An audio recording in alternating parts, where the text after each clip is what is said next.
हाँ जी, 10th class students, आपने left hand Fleming's rule और राइट हैंड पाम रूल ये बहुत बढ़िया तरह समझ चुके हैं। और राइट हैंड पाम रूल के अकॉर्डिंग मैंने क्वेश्चन दिया था, उसमें बहुत सारे बच्चों ने, बहुत अच्छी बात यही है कि बहुत सारे बच्चों ने उसका रिप्लाई किया और सभी ने लगभग सही आंसर दिया।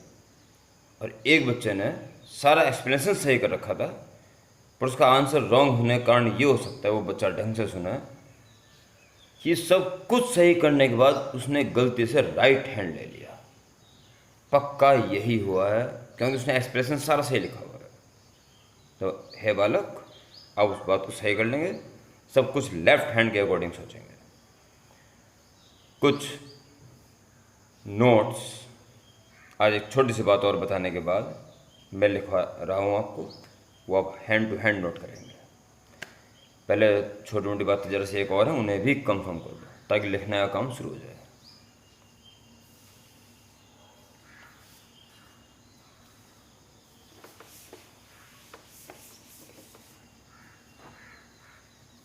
जब आपको ये पता चल गया है कि करंट फ्लो होने से आसपास मैग्नेटिक फील्ड प्रोड्यूस हो जाता है, तो उस करंट कैरिंग कॉइल को अगर हम गोल गोल घुमा दें, ऐसे घुमा दें, भाई थोड़ा सा पोर्शन तो रखना पड़ेगा ना हमें करंट फ्लो करने के लिए। हल्का सा कट मारा, करंट छोड़ दिया और ये ऐसे चला गया, ऐसे गया, ऐसे घूमता हुआ लो चला मैं, और फिर इधर आ गया। यह करंट कैरिंग वायर नहीं है, करंट कैरिंग सर्कुलर लूप। इससे भाई करंट फ्लो हो ही रहा है, मैग्नेटिक फील्ड प्रोड्यूस होगा। सेंटर पर मैग्नेटिक फील्ड किस डायरेक्शन में होगा, इसका पता लगाना है बच्चों को। देखो जी, इतने पोर्शन की बात करो, स्टेट मान लो almost, right hand palm rule लो लगाओ, ये रहा करंट, अंगूठा नीचे, राइट हैंड नीचे, और कहाँ निकालना पॉइंट, किस पॉइंट निकालना, इस फिंगर उस तरफ, तो थप्पड़ लगेगा अंदर की तरफ, फील्ड अंदर जाता हो यानी तीर का पिछला भाग क्रॉस नजर आएगा। ठीक है जी, यानी कि इस करंट कैरिंग कंडक्टर के कारण मैग्नेटिक फील्ड प्रोड्यूस हुआ और उसकी डायरेक्शन यूं जाते हुए अंदर की तरफ। आपको याद है फील्ड लाइन नॉर्थ पोल से निकलती है और साउथ पोल पे आती है, हालांकि अंदर अंदर भी क्लोज लूप बनाती है, दूसरा मैटर है। यानी जिस एंड से या जिस पोल से मैग्नेटिक लाइन्स ऑफ फोर्स निकल रही हो behave as a north pole, और जिस एंड में आ रही हो बिहेव एज साउथ पोल।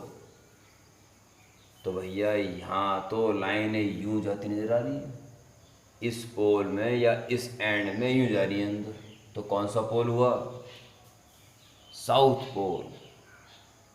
प्यारे बच्चों, बहुत सारे बच्चे याद कर लेते हैं कि एंटी क्लॉकवाइज चल रहा है, 12 3 6 9 सॉरी 12 3 6 9, घड़ी की सुई ऐसे चलती है क्लॉकवाइज। अगर करंट फ्लो होगा तो वो साउथ पोल होता है, और एंटी क्लॉकवाइज करंट फ्लो होगा तो अंगूठा ऊपर, यहाँ निकालना है, फिंगर्स ऐसे बाहर की तरफ, तीर की नोक, north pole. Anti clockwise current flow होता है तो नॉर्थ पोल, क्लॉकवाइज फ्लो होता है तो साउथ पोल। और याद कर लेते हैं जी, उस याद करने में जरा सा फॉल्ट हो गया तो सब बेड़ा गर्क। आपको बिल्कुल आसान, मज़ेदार, गॉड गिफ्ट तरीका मैं बताता हूँ। गॉड गिफ्ट, अभी समझाओ, आप कहोगे वाकई ये तो गॉड गिफ्ट है। देखो बच्चों, north pole south pole, reflection तो नहीं पड़ रहा?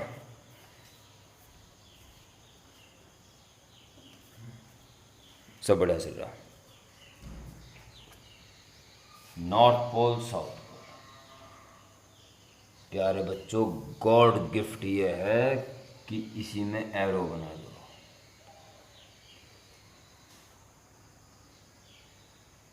नॉर्थ को फॉलो कर रहा तो नॉर्थ पोल, और साउथ को फॉलो कर रहा है तो साउथ पोल। इससे बड़ा गॉड गिफ्ट क्या मिलेगा भाई? साउथ पोल तो भाई ऊपर जा रहा है यहाँ से, नहीं नहीं नहीं नहीं नहीं नहीं नहीं नहीं, नीचे आएगा, नीचे आ रहा ना। अगर साउथ को फॉलो कर रहा, एस को फॉलो कर रहा तो साउथ पोल ले भाई,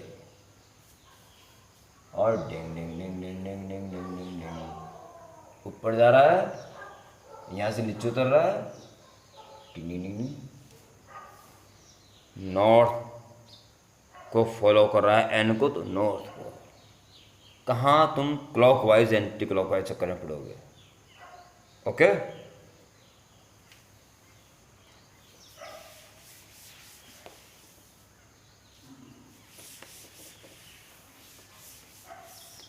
तो प्यारे बच्चों, स्ट्रेट करंट कैरिंग कंडक्टर के कारण फील्ड यूं राउंड राउंड वाला हो गया था, सिद्ध कर चुका था। करंट कैरिंग लूप के कारण फील्ड उसके अंदर जाता हुआ बाहर जाता हुआ होगा, ठीक है। और आपका रह गया ढंग से सुनना,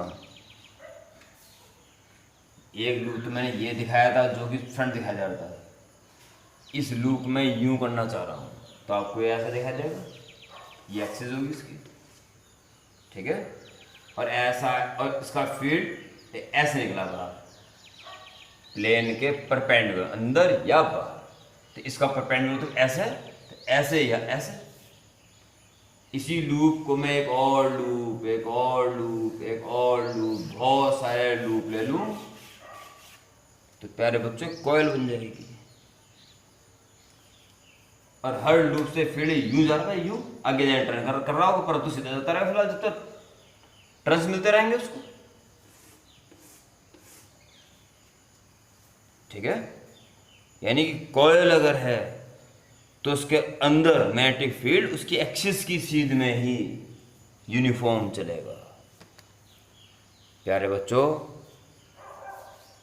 अगर क्रॉस सेक्शन एरिया ज्यादा है,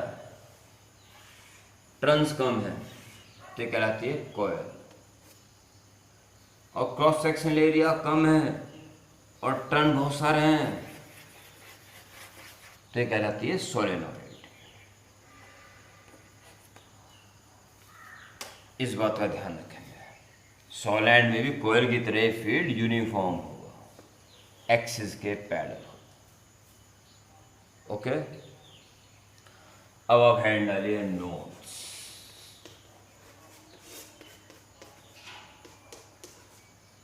ठीक है प्यारे बच्चों,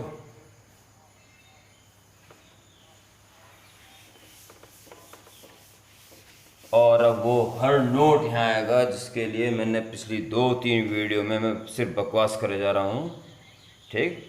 यानी कि एक एक चीज़ जो लिखोगे ऑलरेडी आपको मैं पिछली 2-3 वीडियो और इस वीडियो में भी बता चुका हूँ। फिर भी कोई दिक्कत आती है बच्चों, आप मुझे कॉल कर सकते हो, व्हाट्सएप पे अपनी समस्या मुझे भेज सकते हो, ठीक है। हाँ, फर्स्ट स्टार पॉइंट देखिए, फ्लेमिंग लेफ्ट हैंड,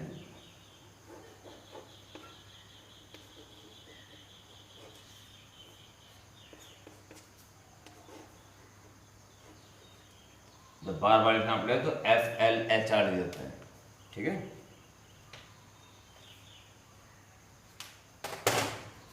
सुन ले ढंग से, ऑनलाइन का फ़ायदा उठाओ।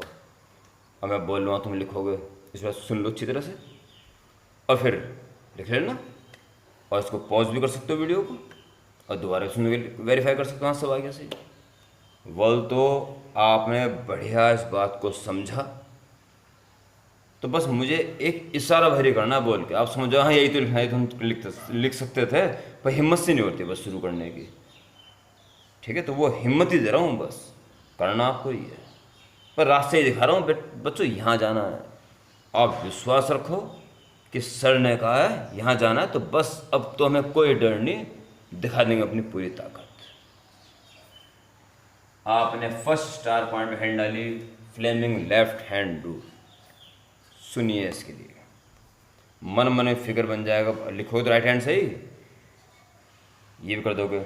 इसके लिए हम क्या करते हैं, पहले फोर फिंगर या इंडेक्स फिंगर, मिडिल फिंगर और थंब को ऐसे स्ट्रेच कर लेंगे कि each one is perpendicular to other two. फिर हम क्या करते हैं, इंडेक्स फिंगर को मैग्नेटिक फील्ड की सीध में सेट करते हैं, मिडिल फिंगर को इलेक्ट्रिक करंट की सीध में सेट करते हैं।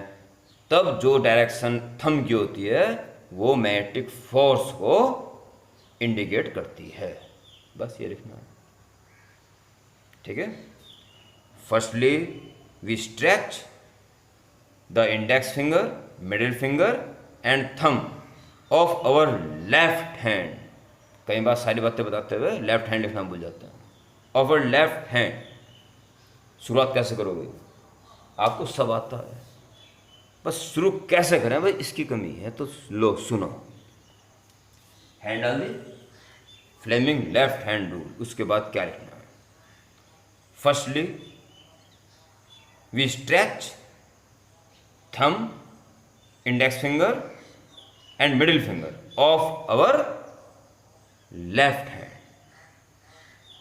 so that each one is perpendicular to other two.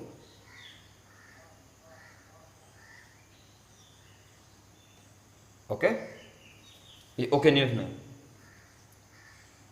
And set the index finger along magnetic field, middle finger along electric current, then the direction of thumb indicates magnetic force on moving charge और electric current. इस चीज को दोबारा सुन लेना और लिख देना, और अगला स्टार पॉइंट बनाने से पहले कंफर्म कर लेना कि पहला स्टार आपने लिख दिया कि नहीं। ओके बच्चों,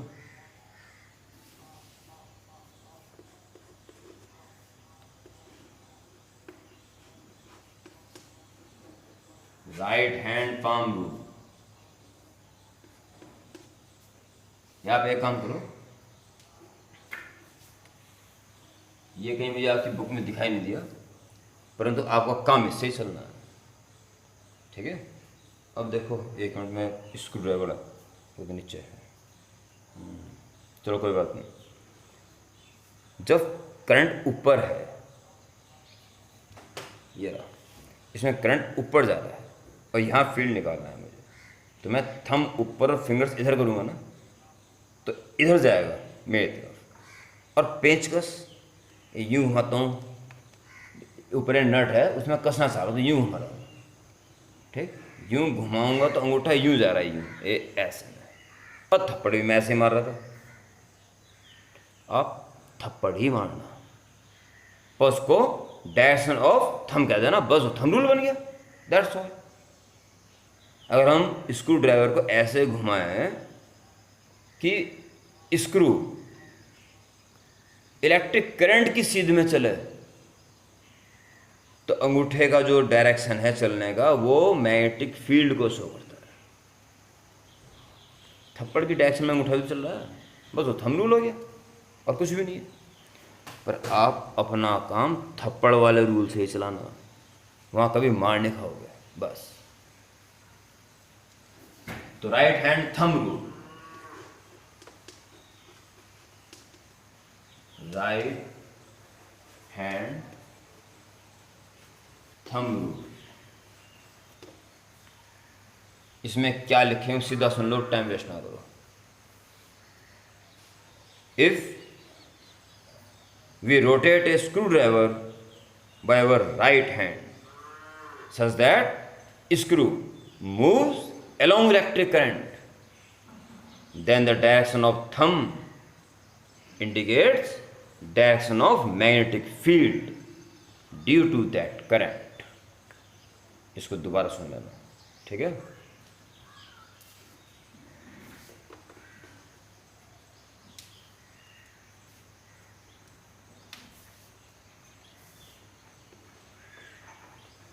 Magnetic field, third star point.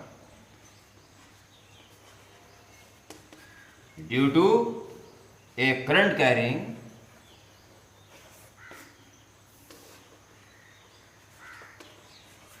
magnetic field due to a current carrying straight conductor.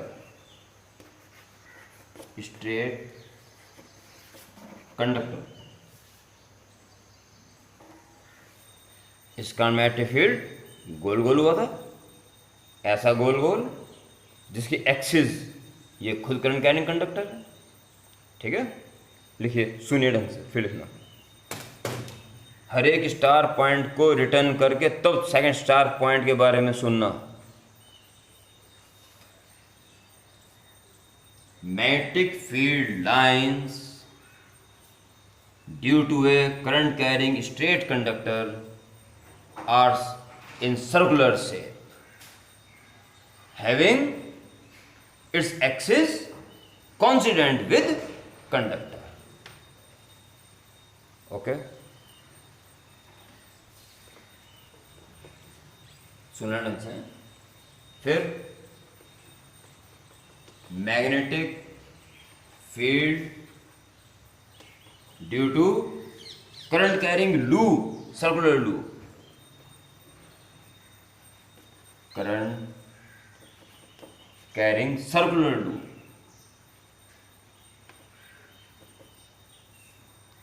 तो सर्कुलर लूप में क्या देखा था आपने? या तो अंदर जाते हुए अगर साउथ पोल बन रहा है, या बाहर जाते हुए अगर नॉर्थ पोल बन रहा है।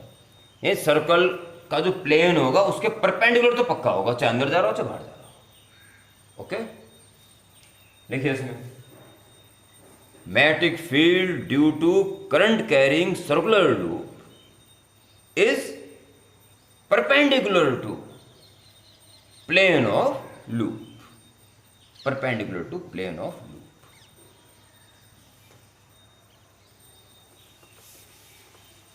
और आज का last note,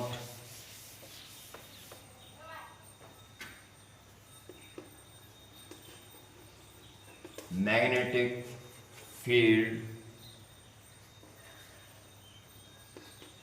due to a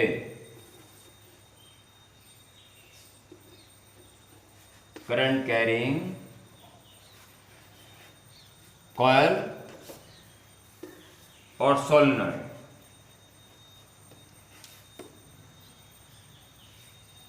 क्या पढ़ा था बेबी? इस कॉइल या सोलेनॉइड की एक्सिस की सीध में होगा यूनिफॉर्म, ठीक है? लिख दीजिए, दिस फील्ड, या दिस फील्ड मत लिखिए, हाँ इधर हेड डाल दी, हाँ लिखिए, इनसाइड द कॉइल और solenoid magnetic field is uniform and along the axis of loop और सोलेनॉइड। प्यारे बच्चों, इतने नोट्स लिख के इनको रिवाइज करो। हर अवस्था में मैग्नेटिक फील्ड की डायरेक्शन कैसी होती है इसको बिल्कुल कंफर्म कर लो और याद तो अपने आप हो जाएंगे। ठीक है बच्चों, ओके बाय।